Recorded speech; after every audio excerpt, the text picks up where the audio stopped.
ನಮ್ಮಲ್ಲಿ ಜಾತೀಯತೆ. ನಾನು ಬ್ರಾಹ್ಮಣ, ನಾನು ಲಿಂಗಾಯತ, ನಾನು ಇನ್ನೊಬ್ಬ, ನೂರಾರು. ಇವಾಗ ನೀವು ನೋಡಿರ್ಬೋದು, ನಡೀತಾ ಇದೆ ಏನು ಜಾತಿ ಗಣತಿಯಲ್ಲಿ ಮುಂದಕ್ಕೆ ಕ್ರಿಶ್ಚಿಯನ್ಸ್ ಅಂತ ಸೇರಬೇಕು. ಏನು ಸೇರಬೇಕು? ಲಿಂಗಾಯತ ಕ್ರಿಶ್ಚಿಯನ್, ಕುರುಬ ಕ್ರಿಶ್ಚಿಯನ್, ಆ ಥರ ಇದೆಯಾ ನಮ್ಮಲ್ಲಿ? ಅದು ತೊಲಗಿ ನಾವೆಲ್ಲ ಹಿಂದೂಗಳು. ನಮ್ಮಲ್ಲಿ ರಾಷ್ಟ್ರೀಯ ಐಕ್ಯತೆ ಮೂಡಬೇಕು, ನಾವೆಲ್ಲ ಒಂದಾಗಬೇಕು. ಈ ಥರ ಒಂದು ಎಲ್ಲರಿಗೂ ಸುಲಭ ರೀತಿಯಲ್ಲಿ ಎಲ್ಲರೂ ಅನುಸರಿಸಬಹುದಾದಂತಹ ಮತ್ತು ನಮಗೂ ಕೂಡ ವೈಯಕ್ತಿಕವಾಗಿ ಒಳ್ಳೆಯದನ್ನೇ ಹಾರೈಸುವಂತಹ, ದೇಶಕ್ಕೆ ಒಳ್ಳೆಯದನ್ನೇ ಹಾರೈಸುವಂತಹ ಒಳ್ಳೆಯ ವಿಚಾರಗಳನ್ನ ಇಟ್ಟುಕೊಂಡು ಸ್ಥಾಪನೆಯಾದಂತಹ ಸಂಘ 100ನೇ ವರ್ಷವನ್ನು ಪೂರೈಸಿ ಮುಂದಿನ ವರ್ಷ 101ನೇ ವರ್ಷ ಅಂದರೆ ಇಲ್ಲಿಂದ ಪ್ರಾರಂಭ ಆಗಬೇಕು. ನಾವೆಲ್ಲ ಎಚ್ಚೆತ್ಕೊಳ್ಬೇಕು. ನೋಡಿ, ನಾವು ಯಾರ್ದೋ ಮನೆ ಹತ್ರ ಹೋಗ್ತೀವಿ, ಸಂಘದ ಕಾರ್ಯಕರ್ತರು 100ನೇ ವರ್ಷ ಸಂಘಕ್ಕಿದೆ ಬನ್ನಿ, 10 ಬಾರಿ ಹೇಳ್ತೀವಿ, ಬರ್ತೀವಿ ಅಂತ ಹೇಳ್ತಾರೆ. ಆಮೇಲೆ ಒಂದು ಹೇಳ್ತಾರೆ, ಇಲ್ಲ ಯಾವುದೋ ಒಂದು ಮದುವೆ ಇದೆ, ಯಾವುದೋ ಒಂದು ಫಂಕ್ಷನ್ ಇತ್ತು, ಎಲ್ಲ ಟ್ರಿಪ್ ಹೋಗ್ಬೇಕಿತ್ತು, ಆಮೇಲೆ ಹೀಗೆ ನೂರಾರು ಕಾರಣಗಳು. ಇದೆಲ್ಲನೂ ಬದಿಗಿಟ್ಟು ಪ್ರತಿಯೊಬ್ಬರು ಇದು ನಾಳೆಯ ಮುಂದಿನ ದಿನಗಳಲ್ಲಿ ನನಗೇನಾಗುತ್ತೆ ತೊಂದರೆ, ನನ್ನ ದೇಶಕ್ಕೆ ಏನಾಗುತ್ತೆ ತೊಂದರೆ, ನನ್ನ ಮನೆಗೇನಾಗುತ್ತೆ ತೊಂದರೆ ಅಂತ ಅರಿವಿದ್ರೆ ಎಲ್ಲರೂ ಸಹ ನಾವು ಕರೆಯೋದು ಬೇಕಾಗಿಲ್ಲ, ಪ್ರತಿಯೊಬ್ಬರು ಬರ್ತಾರೆ. ನಮ್ಮಲ್ಲಿ ನಾವು 400 ವರ್ಷ ಏನಕ್ಕೋಸ್ಕರ ಈ ದೇಶನ, ಸಾವಿರಾರು ವರ್ಷ, 400 ವರ್ಷ ಅಲ್ಲ, ಸಾವಿರಾರು ವರ್ಷ ಈ ದೇಶನ ನಾವು ಏನಕ್ಕೆ ಬೇರೆಯವ್ರಿಗೆ ಬಿಟ್ಕೊಟ್ವಿ? ನಮ್ಮ ಮನೆಯನ್ನು ನಾವು ಬೇರೆಯವ್ರಿಗೆ ಏನಕ್ಕೆ ಬಿಟ್ಕೊಟ್ವಿ? ನಮ್ಮಲ್ಲಿ ಒಗ್ಗಟ್ಟಿಲ್ಲ, ನಮ್ಮಲ್ಲಿ ತಿಳುವಳಿಕೆ ಇಲ್ಲ, ನಮ್ಮಲ್ಲಿ ಜ್ಞಾನ ಇಲ್ಲ ಅನ್ನೋ ವಿಚಾರಕ್ಕಲ್ಲ, ನಾವು ಬೇರೆಯವ್ರ ಮಾತನ್ನು ಕೇಳ್ತಾ ಇದ್ದೀವಿ ಅನ್ನೋ ವಿಚಾರಕ್ಕೋಸ್ಕರ. ನಮ್ಮಲ್ಲಿ ನಮ್ಮ ಅರಿವಿರಬೇಕು.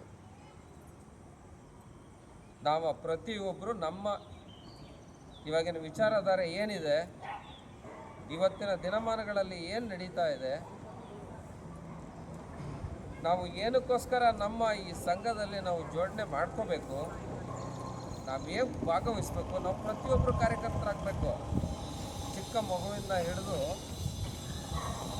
ಮನೆಯಲ್ಲಿ ಮಾತೆಯರು ಕೂಡ ಕಾರ್ಯಕರ್ತರಾಗಬೇಕು.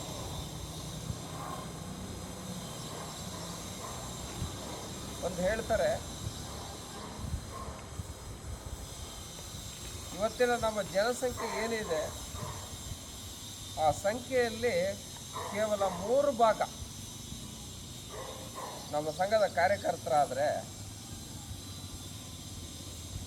ನಮ್ಮ ದೇಶ ವಿಶ್ವಗುರು ಆಗತ್ತೆ. ಈ ಥರ 106 ಕಾರ್ಯಕ್ರಮಗಳು ನಮ್ಮಿನ ಇವತ್ತಿನ ಒಂದು ಭಾಜಪ ಆಗಿರ್ಬೋದು, ವಿಶ್ವ ಹಿಂದೂ ಪರಿಷತ್ ಆಗಿರ್ಬೋದು, UAVP ಆಗಿರ್ಬೋದು, ನಮ್ಮ ರೈತರುಗಳಿಗೋಸ್ಕರ ಒಂದು ಸಂಘ ಇದೆ, ಮಜ್ದೂರ್ ಸಂಘ, ಕಾರ್ಮಿಕರಿಗೆ ಒಂದು ಸಂಘ ಇದೆ. ಈ ಥರ ದೇಶದ ಹಿತದೃಷ್ಟಿಯಿಂದ, ನಮ್ಮ ಜನಾಂಗದ ಹಿತದೃಷ್ಟಿಯಿಂದ, ನಮ್ಮ ಧರ್ಮದ ಹಿತದೃಷ್ಟಿಯಿಂದ 100 ಕೆಲಸಗಳನ್ನು ಮಾಡ್ತಾ ಬಂದಿದೆ ಸಂಘ. ಆ 100 ಕೆಲಸಗಳನ್ನು ಮಾಡ್ತಾ ಬಂದು ಹಲವಾರು ತೊಂದರೆಗಳನ್ನು ಎದುರಿಸಿ, ಹಲವಾರು ಕಷ್ಟಗಳನ್ನು ಎದುರಿಸಿ 3 ಸರಿ ಬ್ಯಾನ್ ಆಗಿ, ಮತ್ತೆ ಇವತ್ತು ಒಂದು ಪುಷ್ಟೀಕರಣ ತಗೊಂಡು, ಒಂದು ಚೈತನ್ಯವನ್ನು ತಗೊಂಡು ಇವತ್ತಿನ ದಿವಸ 100 ವರ್ಷಕ್ಕೆ ಕಾಲಿಟ್ಟಿದೆ. ನಾವೆಲ್ಲರೂ ಸಂಕಲ್ಪ ಮಾಡೋಣ. ನಮ್ಮ ನಮ್ಮ ಮನೆಯವರನ್ನು ಸಂಘದ ಕಾರ್ಯಕರ್ತರಾಗಿ ಮಾಡೋಣ. ಯಾವತ್ತಾದ್ರೂ ಒಂದು ವಾರದಲ್ಲಿ ಒಂದು ದಿವಸ, ಇವಾಗ ನಮ್ಮ ಮನೆಯಲ್ಲಿ ನಮ್ಮ ಅಣ್ಣಂದಿರ್ತಾರೆ, ತಮ್ಮದಿರ್ತಾರೆ, ನಮ್ಮ ಮಕ್ಳುಗಳಿರ್ತಾರೆ, ಮತ್ತೊಬ್ರು ಇರ್ತಾರೆ, ಸ್ನೇಹಿತರು ಇರ್ತಾರೆ, ಬನ್ನಿ ನಾವು ಸಂಘಕ್ಕೆ ಹೋಗೋಣ. ಎಲ್ಲ ಭಾಗಗಳಲ್ಲಿ ಸಂಘ ಇದೆ, ಮಂಡಲದಲ್ಲಿ ಸಂಘ ಇದೆ, ಊರಿನಲ್ಲಿ ಸಂಘ ಇದೆ. ಸಂಘದಲ್ಲಿ ವಾರಕ್ಕೆ ಒಂದು ದಿವಸ ಮಿಲನ್ ಅಂತ ಆಗುತ್ತೆ, ವಾರದಲ್ಲಿ ಒಂದು ದಿವಸ ಸಾಂಘಿಕ ಅಂತ ಆಗುತ್ತೆ, ಡೈಲಿ ಶಾಖೆಗಳಾಗತ್ತೆ. ಎಲ್ಲರಿಗೂ ಸಮಯಗಳಿರಲ್ಲ, ತಿಂಗಳಿಗೆ ಒಂದು ದಿವಸ ಮಿಲನ್ ಆಗುತ್ತೆ. ಅದು ಹೋಗೋಣ, ಭಾಗವಹಿಸೋಣ.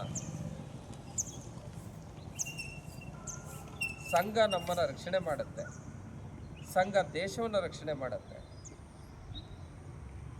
ನಾವು ಸಂಘದಿಂದ ಕಲಿಯುವಂಥ ವಿಚಾರಧಾರೆಗಳು ತುಂಬಾ ಇದೆ. ಈ ರೀತಿಯಾಗಿ 100ನೇ ವರ್ಷ ಸಂಘ ಪೂರೈಸಿದೆ.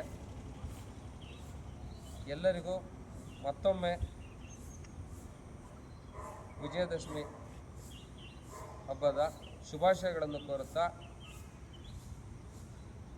ಎಲ್ಲರೂ ಸಂಘಕ್ಕೋಸ್ಕರ ಕೆಲವು ಸಮಯಗಳನ್ನ ಮೀಸಲಿಡೋಣ ಅಂತ ಹೇಳುತ್ತಾ 2 ಮಾತನ್ನು